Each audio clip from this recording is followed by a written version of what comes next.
محترم بزرگوں اور دوستوں،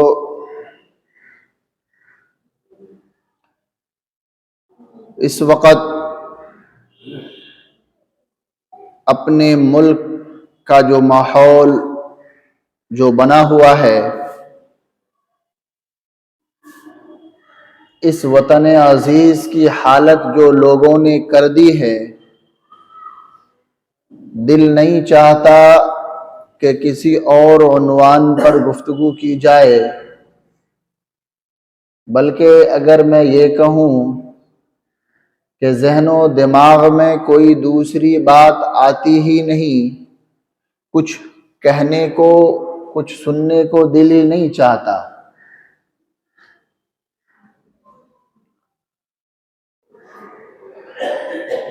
ایسی حالت کیوں ہوئی؟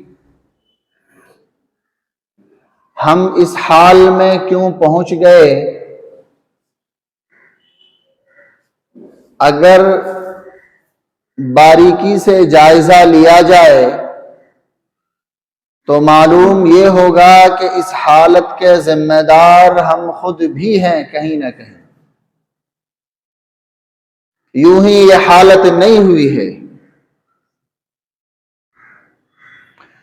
ہمارا خود کا اپنا عمل دخل بھی اس میں شامل ہے۔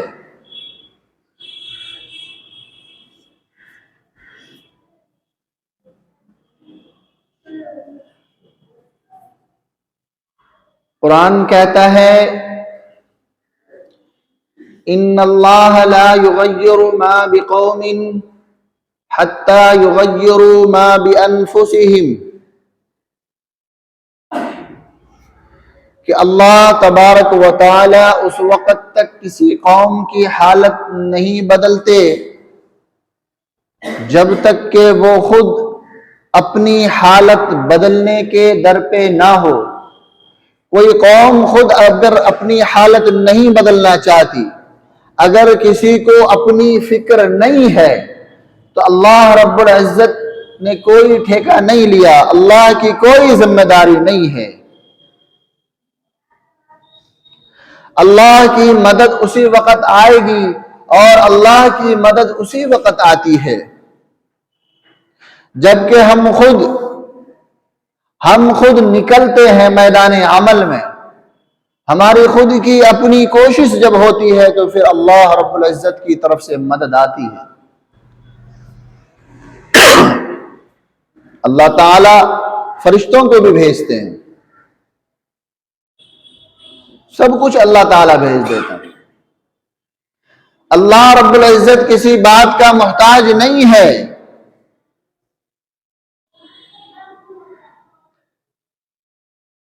اور اس کی واضح مثال تو عہد نبوی اور عہد صحابہ میں خوب ملتی ہے۔ عہد صحابہ اور عہد نبوی کو اگر ہم پڑھتے ہیں، اس کا مطالعہ کرتے ہیں، بلکہ یوں کہا جائے کہ اس کا سرسری جائزہ بھی اگر ہم لیتے ہیں، تو ہمیں یہ چیزیں دیکھنے کو، ہمیں یہ بات سمجھنے کو ملتی ہے کہ اگر اس وقت ہم کامیاب تھے، اگر فتح و کامرانی ہماری قدموں کو چوما کرتی تھی تو ایسے ہی نہیں ملتی تھی، اس کے پیچھے وجوہات تھی۔ اور وہ وجوہات کیا تھی؟ وہ وجوہات یہ تھی کہ جب بھی کوئی حالت آتی، جب بھی کوئی پریشانی آتی تو ہم گھروں میں بیٹھتے نہیں تھے، ہمارے اکابر، ہمارے آباء و اجداد گھروں میں بیٹھے نہیں ہوتے تھے، اب صرف باتوں میں اس کا ذکر نہیں کرتے کہ باتیں کر کے اس کو حل کر لے، نہیں، میدان عمل میں وہ آتے تھے۔ اور جس وقت جس کام کو کرنے کی ضرورت محسوس ہوتی، جس کا جو علاج سمجھ آتا، وہ علاج اسی وقت ہوتا تھا۔ اگر کوئی کام بات سے ہو جاتا تو پھر بات کے ذریعے سے اسے ٹھیک کیا جاتا۔ اگر کوئی کام ایسا ہوتا کہ بات سے نہیں ماننے والے ہیں، یہ وہ ایک کہاوت ہے نا، لاتوں کے بھوت باتوں سے نہیں مانتے، جب انہیں محسوس ہو جاتا ہے کہ یہ لاتوں کے بھوت ہیں تو پھر وہ گفتگو کے قائل نہیں ہوتے۔ اور جب وہ میدان عمل میں آتے تھے تو اللہ رب العزت کی طرف سے مدد بھی آتی تھی، اور خوب مدد آئی۔ دشمن کے پاؤں اکھڑے ہیں میدان سے، لیکن آج کیا وجہ ہے، کیا حالت ہے، کیوں ایسا کیوں ہو گیا؟ میں ایک حدیث بارہا سناتا ہوں کہ نبی اکرم صلی اللہ علیہ وسلم نے ایک موقع پر فرمایا کہ قیامت سے پہلے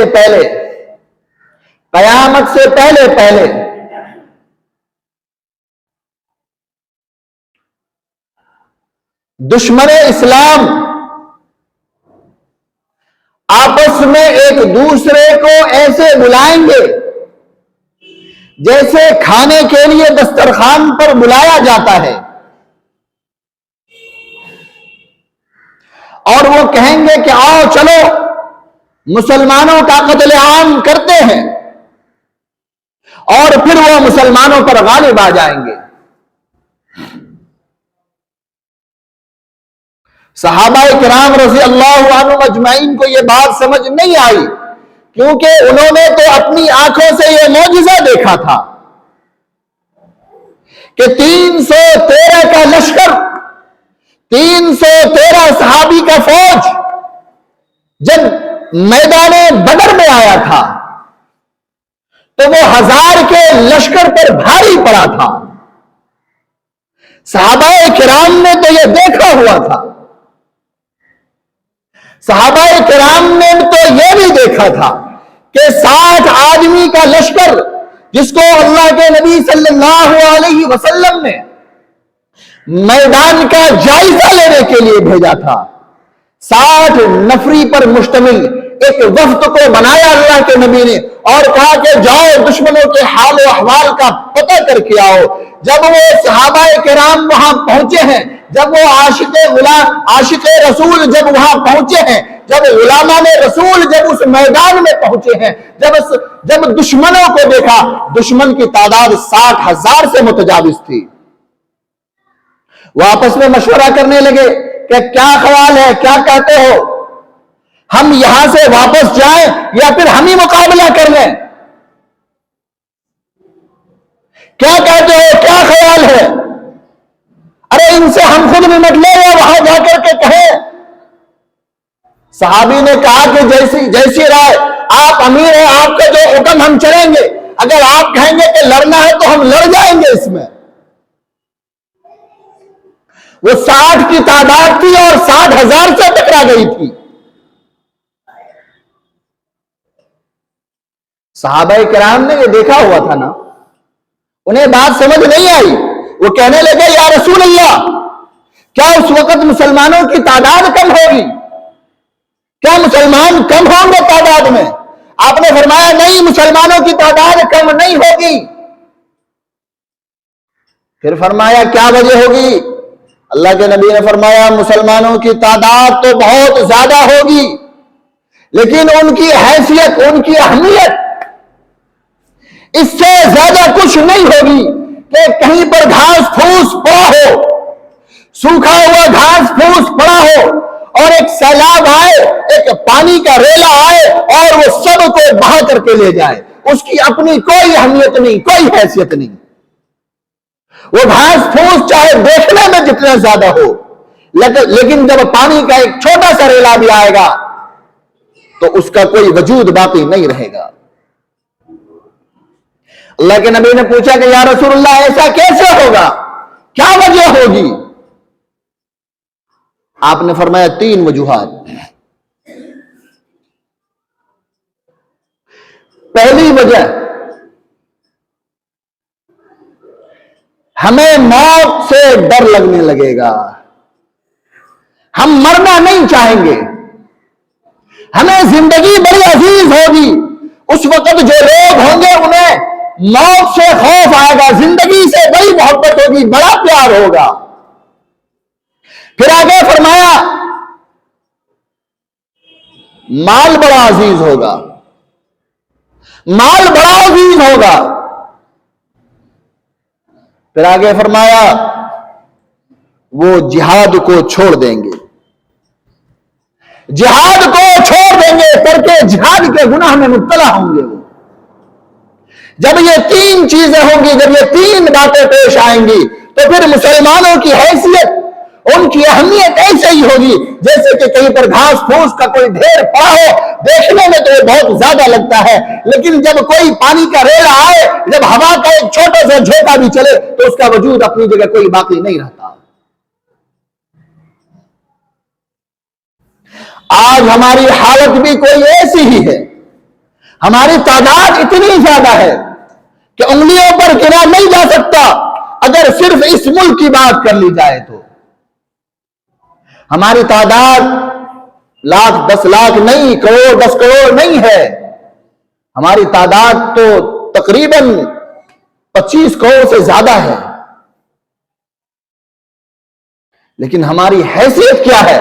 ہماری حیثیت یہ ہے کہ ایک معمولی سا بدترین انسان، ذلیل ترین انسان بھی وہ ہمیں چیلنج کرتا ہے، بلکہ چیلنج نہیں کرتا، وہ اسے پورا کر کے دکھاتا ہے. کہتا ہے کہ یہ جہاں ملے انہیں قتل کرو، ان کی عورتوں کو اٹھاؤ، ان سے بچے پیدا کرو، پھر اسے چھوڑ دو. وہ کھلے عام کہتا ہے، دبانگے ڈھول کہتا ہے. ہمارے جسم پر کوئی جو تک نہیں رینگتی. ہم اتنے بے غیرت ہو چکے ہیں. ببانگے ڈھول اعلان کیا جاتا ہے کہ جہاں بھی ہو سکے، جتنا زیادہ ہو سکے، انہیں جھوٹے مقدمے میں پھنساؤ. ان کی جہاں مارکیٹ ہو، جہاں کاروبار ہو، ان کے کاروبار کو تباہ و برباد کرنے کے لیے جو کچھ ہو سکتا ہے کرو. وہ پہلے خفیہ کہتے تھے، بند کمروں میں میٹنگ کرتے تھے، آج وہ علل اعلان کہتے ہیں. ہمارے پاس کوئی پلاننگ نہیں، ہم کچھ نہیں کر سکتے. ہمیں ہماری حالت تو اس وقت یہ ہے کہ ہم حق بات کہنے سے ڈرتے ہیں. حق بات ہماری زبان پر نہیں آتی. قرآن اسی بات کو کہتا ہے، انما ذالکم الشیطان یخوف اولیاء فلا تخافوهم وخافونی ان کنتم مؤمنین. کہ بے شک یہ شیطان تمہیں اپنے ہم مذہب یعنی کفاروں سے مل کر کے ڈرائیں گے. فلا تخافوهم، لیکن تمہیں ڈرنا نہیں ہے. وخافونی، صرف مجھ سے ڈرو. ان کنتم مؤمنین، اگر تم مومن ہو تو. اگر تمہارے اندر ایمان ہے، تمہارے دلوں میں ایمان ہے، تو پھر تمہارے اندر صرف اور صرف ایک ذات کا خوف ہونا چاہیے، اور وہ ہے اللہ. اللہ کے علاوہ خوف کسی کا نہیں. اگر گردن اڑ جاتی ہے تو وہ کوئی گردن پہ تلوار رکھتا ہے تو رکھے. پھر دیکھو اللہ کی مدد کیسے آئے گی. اللہ کی مدد ایسے آئے گی، اپنی آنکھوں سے ہم دیکھ رہے ہوں گے. لیکن چونکہ ہمارا ایمان ہی ذرا ڈھلمل ہے نا. اللہ کے نبی نے فرمایا کہ وقت آئے گا وہ کہ موت سے دوری بنائیں گے، موت سے نفرت ہوگی، زندگی بڑی عزیز ہوگی، بڑا پیار ہوگا، اولاد سے بڑی محبت ہوگی، جائیداد بڑی عزیز ہوگی.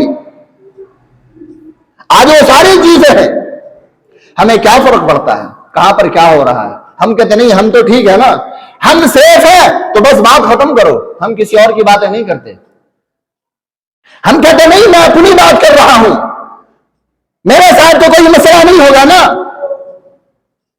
ہم سیف ہیں. وہ کہتے ہیں ہاں تم سیف ہو، باقی کا پتہ نہیں. بولو ٹھیک ہے جانے دو.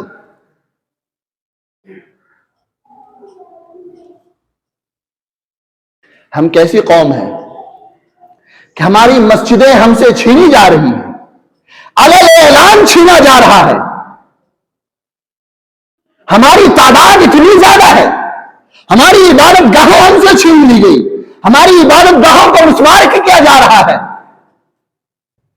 ہم اس کے لیے آواز اٹھانے تک کے لیے تیار نہیں ہیں. چاہے جائے کہ ہم وہاں جاتے میدان عمل میں اور اسے بچاتے اپنی جان کا نذرانہ پیش کر کے. ہم کہتے نہیں ہم تو سیف ہیں, کوئی دنگا نہیں ہونا چاہیے. نہیں, کوئی دنگا نہیں ہوگا, بے فکر رہو, دنگا کوئی نہیں ہوگا, ہم اپنے گھروں میں محفوظ ہیں. صرف اور صرف ہمارا قتل عام ہوگا.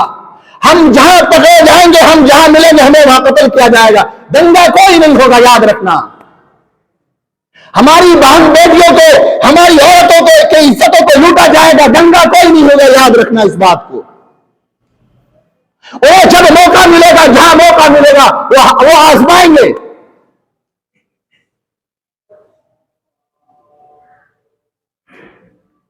لیکن دنگا نہیں ہوگا, یاد رکھنا. حالات خراب نہیں ہوں گے, بے فکر رہو اس بات سے.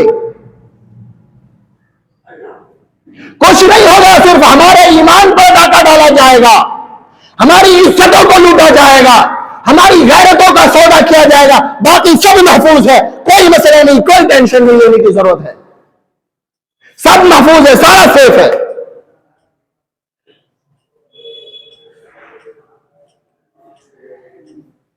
کچھ اگر ہوگا, تھوڑا بہت, اگر بہت زیادہ کچھ ہو گیا, ہماری مساجد لی جائے گی, ہمارے جو خانقاہیں, جو مدارس ہیں, ان کو چھینا جائے گا, ان پر مندروں کو بنایا جائے گا. بقیہ سب مسئلہ حل ہے, کوئی بات نہیں, فکر کی کوئی ضرورت نہیں ہے.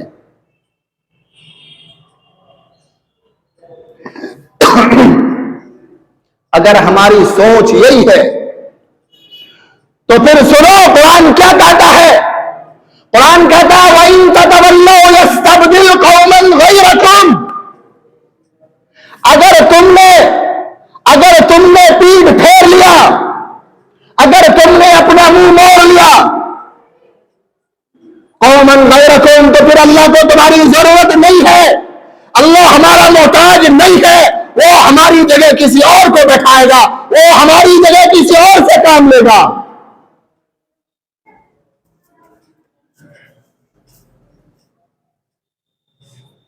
ہمارے اندر کوئی سرخاب کا پر لگا ہوا نہیں ہے.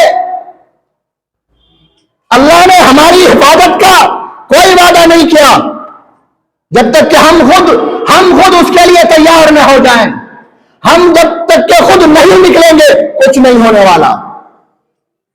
کیا ہمیں نہیں دکھائی دیتا کہ نبی اکرم صلی اللہ علیہ وسلم میدان میں نکلے ہیں؟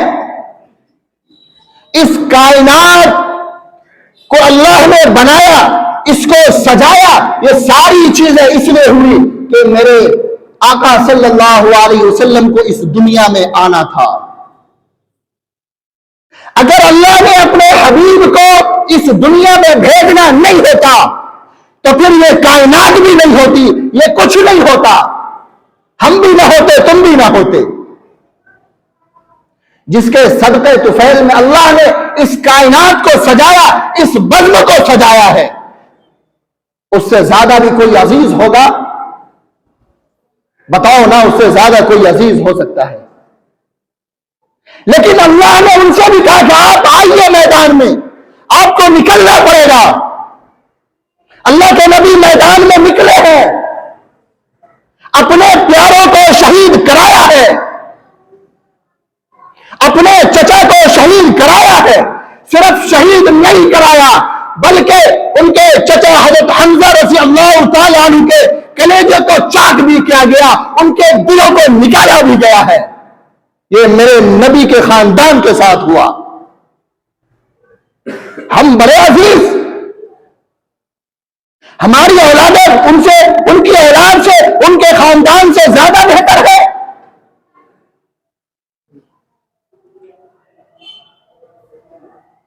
نبی کا خون میدان جنگ میں گرا ہے, کیا ہمارا خون نبی کے خون سے زیادہ عزیز ہے؟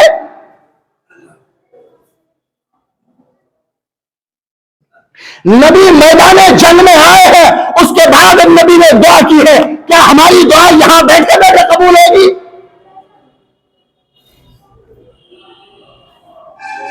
کبھی نہیں ہو سکتی, کبھی نہیں ہو سکتی. یاد رکھیں اس بات کو.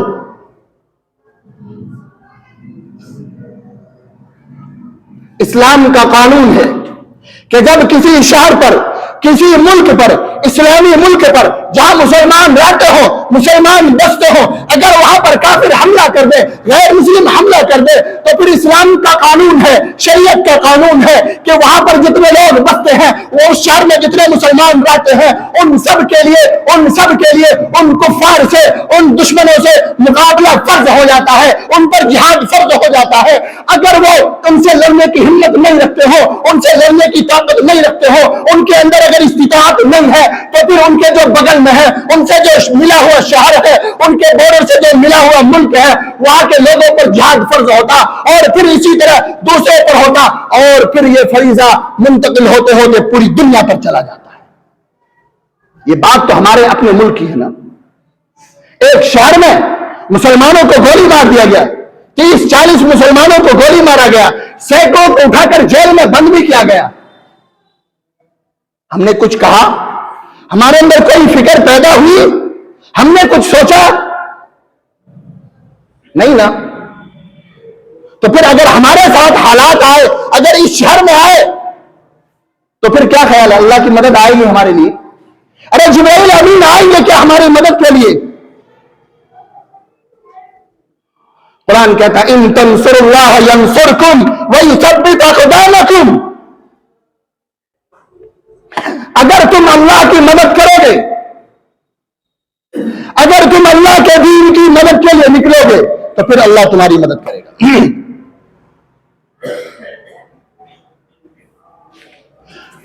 لیکن اللہ نے کہا ان تنصروا اللہ، پہلے تم نکلو،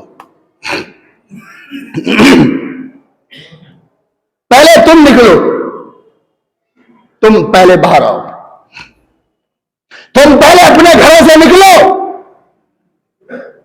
اپنے عزیزوں کو چھوڑو، باہر آؤ، اس کے بعد پھر اللہ کی مدد آئے گی۔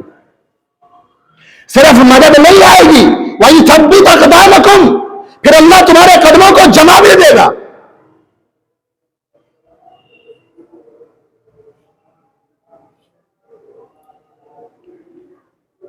تمہیں اللہ مضبوط بھی کر دے گا، لیکن نکلنا پڑے گا، پہلے نکلو، باہر آؤ۔